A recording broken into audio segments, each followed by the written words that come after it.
बढ़ते हैं कि ऐसे मुद्दे की ओर जो हमारे देश के पूरे देश के जो जनजातीय समुदाय हैं उनके जीवन पर टिका हुआ है और इस पर बदलाव ला रहा है प्रधानमंत्री नरेंद्र मोदी जी का एक सोचा समझा और बड़ा मास्टर प्लान। जी हाँ, प्रधानमंत्री नरेंद्र मोदी जी का ये मास्टर प्लान जनजातीय समाज की न सिर्फ सहायता कर रहा है बल्कि उन्हें सशक्त भी बना रहा है।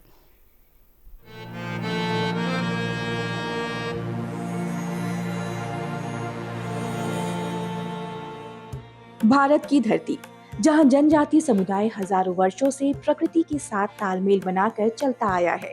ये लोग केवल एक जनजाति नहीं बल्कि भारत की जड़ों में बसने वाली एक संस्कृति, एक विरासत, एक अनोखी पहचान है। हमारी सरकार आदिवासियों के जीवन से जुड़े हर पहलू को ध्यान में रखकर काम कर रही है। हमने वन उपज की संख्या को 20 से बढ़ाकर करीब 100 किया है। वन उपज पर एमएसपी बढ़ाई। हमारी सरकार मोटे अनाज, श्री अन्न को खूब बढ़ावा दे रही है, जिसका फायदा आदिवासी क्षेत्रों में खेती करने वाले हमारे आदिवासी भाई बहनों को मिल रहा है। गुजरात में हमने आपके लिए वन बंधु कल्याण योजना शुरू की थी। इसको आपको एक नई आर्थिक मजबूती मिली। समय के साथ आधुनिक विकास की रफ्तार ने इनकी और मुख्य धारा के बीच एक दूरी बना दी।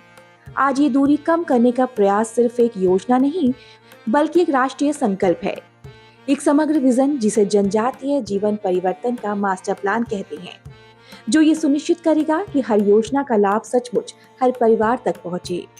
भाइयों बहनों, आदिवासी समुदायों में सिकल सेल ये बीमारी एक बहुत बड़ा खतरा रही है। इससे निपटने के लिए जनजातीय इलाकों में डिस्पेंसरी, मेडिकल सेंटर और हॉस्पिटल की संख्या बढ़ाई गई है। सिकल सेल बीमारी से निपटने के लिए राष्ट्रीय स्तर पर अभियान चल रहा है। इसके तहत देश में 6 करोड़ आदिवासी भाई बहनों की स्क्रीनिंग हो चुकी है।